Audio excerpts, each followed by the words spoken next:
Toda la comunidad del Señor exige saber por qué están traicionando al Dios de Israel, cómo pudieron apartarse del Señor y construirse un altar en rebelión contra Él. Estudiemos juntos Josué, capítulo 22. Qué gusto saludarte esta mañana, que Dios te bendiga, te dé fortaleza y paz. No te desanimes, sigue estudiando cada día, cada mañana un capítulo de la Biblia y por supuesto comparte con alguien más las lecciones, lo aprendido o también este audio. ¿Sale? Vamos al capítulo de hoy. El capítulo de hoy es una de las historias más interesantes y llena de lecciones desde diferentes ángulos, desde diferentes ópticas. Tú puedes ver bastantes lecciones sumamente prácticas, aplicables en varios aspectos de la vida. ¿En qué consiste la historia? Bueno, el versículo número 1 dice que Josué convocó a la tribu de Rubén, de Gad y la media de Manasés. ¿Por qué razón? Recordemos, eso ya lo hemos leído, cómo ellos solicitaron a Moisés, fíjate, desde los tiempos de Moisés solicitaron quedarse del lado oriental del Jordán, ya que la región de Galaad y de Basán eran regiones llenas de muchos pastos. Ellos tenían muchos ganados, entonces pidieron no pasar a Canaán, sino quedarse de una vez allí. Moisés lo autorizó, sin embargo, les dijo, tienen que ir a pelear con sus hermanos y una vez que ellos tengan ya sus tierras, ustedes pueden regresar. Así que prácticamente se dividieron en dos grupos, los niños, las mujeres y los jóvenes y algunos adultos también para pelear se quedaron allá y los demás fueron y cruzaron el río Jordán. Habían pasado 7 años, ya habían todos tomado su tierra, los levitas tenían su tierra y también las ciudades de refugio estaban ya señaladas, así que no había nada más que hacer, regresen a su tierra.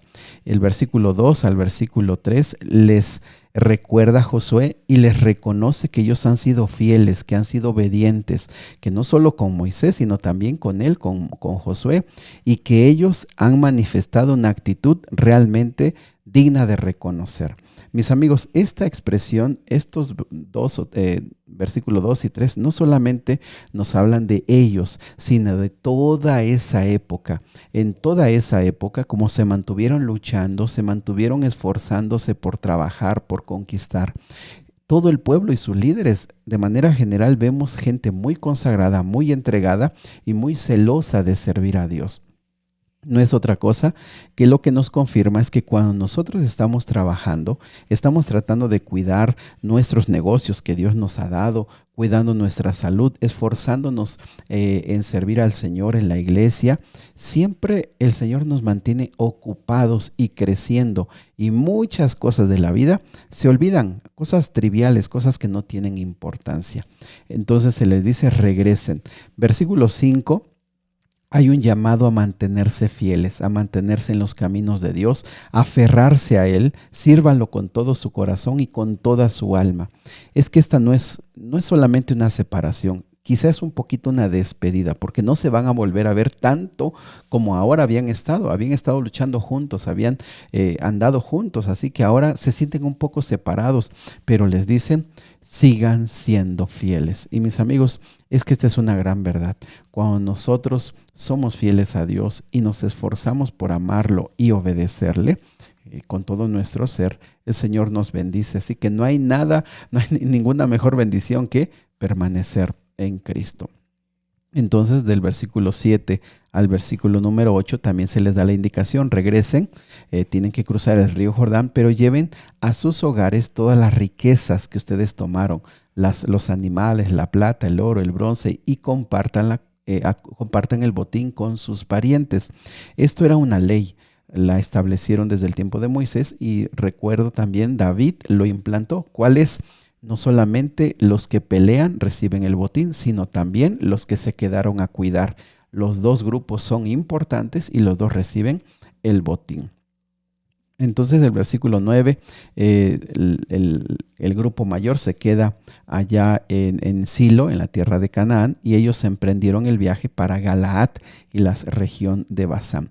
Sin embargo, versículo número 10, aquí cambia un poquito la historia y empieza bien interesante, porque en el versículo 10 dice que estaban todavía en Canaán cuando estos líderes se detienen antes de cruzar el río Jordán y construyen un altar grande e imponente altar grande e imponente. Esto es muy importante porque en ese tiempo el altar, de acuerdo a lo que ustedes y yo hemos leído en Levítico, en Deuteronomio, solo debía haber un solo lugar para ir a presentar ofrendas, para ir a presentar sacrificios, para ir a tener esas comidas, ¿te acuerdas?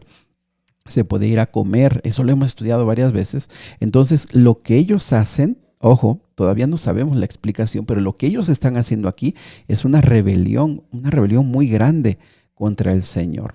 Entonces, el versículo número 11 dice que cuando esto llegó a los oídos de todos los demás, cuando ellos se enteran lo que está pasando, se levantan para la guerra, versículo 12. Ellos, fue una reacción inmediata, vamos a la guerra contra ellos. Mis amigos, lo que venimos diciendo, en esos tiempos eran muy celosos, muy cuidadosos, más que fariseos y más que ser con una religiosidad cruda o dura. No, ellos realmente tenían el interés de hacer lo que Dios quería. Entonces ellos se levantan a la guerra. Ellos no quieren entrar en problemas de rebelión contra Dios. Sin embargo, ellos hicieron algo muy interesante. Enviaron una delegación. Y esta delegación estuvo a cargo de Finés, el hijo del sacerdote Eleazar, para que ellos fueran a hablar con estas 2,5 tribus. La delegación, versículo 14, estaba formada por los líderes de Israel, uno por cada tribu. Así que van ellos hasta la tierra de Galaad y cuando llegan allá empiezan a ver qué es lo que está pasando. El versículo 16 es muy claro. La comunidad del Señor exige saber por qué están traicionando al Dios de Israel, cómo pudieron construir este altar y apartarse del Señor. Y entonces del versículo 17 en adelante, ellos les recuerdan qué ha sucedido cuando han sido rebeldes, como diciéndoles que no ha sido suficiente lección, cuánto hemos sufrido, cuántas pérdidas humanas hemos tenido. Y recuerdan el caso de Peor, eso había pasado en esa zona cuando hubo una rebelión contra Dios, ya lo estudiamos, pero también les recuerda el pecado de Acán y con esto les está diciendo, ya hemos entendido que un pecado no solamente afecta al que comete el error, nos afecta a todos, así que ¿por qué vamos a pasar otra vez esto? Y sabes, las otras 2,5 tribus, ellos escucharon y lo escucharon con empatía para tratar de entender qué estaba pasando. Aquellos ya estaban listos para la guerra, pero mandaron esta delegación y estos escuchan y entonces responden, versículo 22. El Señor, el poderoso, es Dios. El Señor, el poderoso, es Dios. Fíjense cómo hay una respuesta honesta, sincera, espiritual y también empática. Nosotros estamos entendiendo lo que ustedes nos están diciendo y no nos ofendemos, al contrario, los entendemos. Dios solamente, Jehová es el Señor, Él es el único, pero Él también que sea un testigo para que se sepa lo que realmente está pasando. Fíjese cómo la respuesta también es una respuesta muy sabia, muy prudente, no para levantar más problemas, sino para explicar delante de Dios lo que está pasando. Nosotros no construimos el altar por traición o rebeldía, versículo 22. Contra el Señor, si fuera así, no nos perdonen la vida ni un día más. Fíjense cómo son honestos, son humildes en su respuesta y entonces les explican, nosotros a la verdad no construimos este altar porque querramos presentar ofrendas quemadas, ofrendas de grano o de paz, no, que el Señor nos castigue. Y aquí viene la explicación, versículo 24. Dice el versículo 24, tenemos miedo. Fíjense que esa palabra tenemos miedo también puede ser traducida o mejor traducida como tenemos una preocupación. Y nuestra preocupación es que como el río nos separa y ustedes, la mayoría están del lado de ustedes de Canaán, de este lado somos 2,5 tribus, estamos separados por el río Jordán, no queremos que el día que todos nosotros vamos a morir y un día no va a haber quizá tanta memoria de recordar lo que ha pasado, un día los de ustedes nos digan a nuestros descendientes, es que ustedes no tienen derecho de venir a adorar al Señor, ustedes son aparte, ustedes ya ni son de nuestro pueblo. Fíjense cómo versículo 24, 25 explican bien, quizá un día nadie se acuerde y nos digan, ustedes no tienen derecho de afirmar que pertenecen al Señor y nos impidan adorar al Señor. Fíjense, ellos están preocupados y hacen este acto que es un riesgo, que pareciera rebeldía, pero se arriesgan y lo hacen ¿para qué? Para decir, nosotros queremos mantenernos fieles al Señor. Así que el versículo 26 y 27 dice, no es un monumento, no es un altar para quemar ofrendas, no, es un monumento conmemorativo. Les va a recordar a nuestros descendientes y a los de ustedes que tenemos el mismo derecho de adorar juntos. Es nuestro mismo Dios y solo nosotros vamos a reconocer aquel lugar donde Dios ha establecido. Mis amigos, lo que estos 2 tribus y medio hicieron es, queremos que quede un testigo para que quede claro que el único Dios verdadero está allá y que nosotros pertenecemos a ese Dios y que ustedes y yo y nosotros somos el mismo pueblo. Fíjense qué idea tan interesante, qué idea tan más importante para abrazar la misma fe. Cuando los delegados escucharon esto, dijeron, hoy sabemos que ustedes no han cometido traición, versículo 31, como nosotros habíamos pensado. En cambio, ustedes han rescatado a Israel de ser destruido por la mano del Señor. Así que ellos regresaron, pero mis amigos, creo que hay muchas lecciones que aprender, aparte de las que ya hemos estado viendo. La primera es que aquí hay una lección de comunicación. Aquellos se levantaron en guerra, pero antes de ir a pelear dijeron, bueno, vamos a conversar y vamos a ver qué está pasando. ¿Por qué? Porque antes de malinterpretar algo, antes de reaccionar, se debe de escuchar. Y ellos lo que hicieron fueron y escucharon.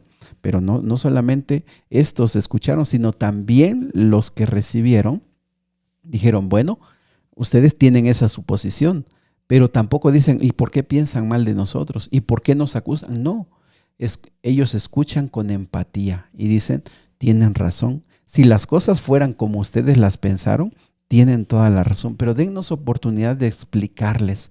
Sabes que muchas guerras comienzan con suposiciones. Es que yo creía, es que yo pensaba. Ojo con esto, me parece muy importante.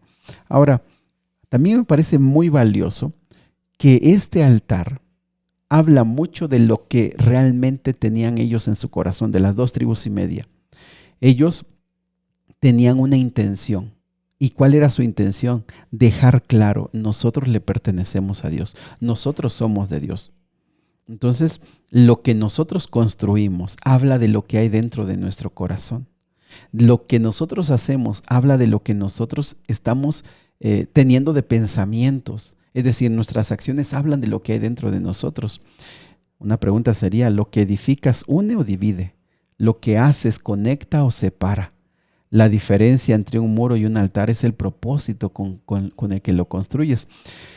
Algunos construyen muros para protegerse, otros altares para recordar quiénes somos. Pero mis amigos, me parece que hay más lecciones todavía. Por ejemplo, estas 2 tribus y media levantaron un altar para no olvidar quiénes eran, incluso lejos del tabernáculo. Es decir, este altar era una evidencia de su esencia.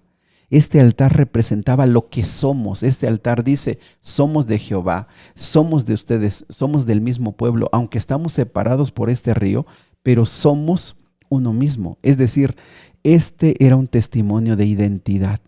Mis amigos, ¿sabes? En este mundo la gente cambia mucho. En este mundo acelerado la gente cambia rápidamente. Pero podemos mantener nuestra identidad. Podemos mantener lo que somos. Ahora en el trabajo, en la escuela, donde viajamos con nuestra familia que no conoce a Dios, muchas veces es fácil perder nuestra identidad. Pero sobre todo, y me parece muy importante, no todo lo que parece traición realmente lo es. Las tribus de Canaán pensaron, ellos nos están traicionando. No todo. Hay que entender para poder interpretar realmente la realidad. Hay que escuchar, hay que ver, hay que analizar, porque muchas veces en nuestras suposiciones nos creamos historias que no son reales, nos creamos historias que son falsas y muchas veces destruimos antes de saber la verdad. Mis amigos, creo que hay muchas historias, muchas aplicaciones, muchas formas de entender esta historia. Yo te invito para que saques la tuya. Querido Padre, ayúdanos para mantener nuestra identidad, ayúdanos para dejar claro que te pertenecemos y aunque pase el tiempo, recordar que somos un solo pueblo, que te amamos y que te pertenecemos. Ayúdanos a tener claridad de pensamiento, danos habilidades para comunicarnos mejor, pero sobre todo danos prudencia para hablar. En el nombre de Jesús. Amén. Que Dios te bendiga. Sigue orando, el Señor quiere escucharte.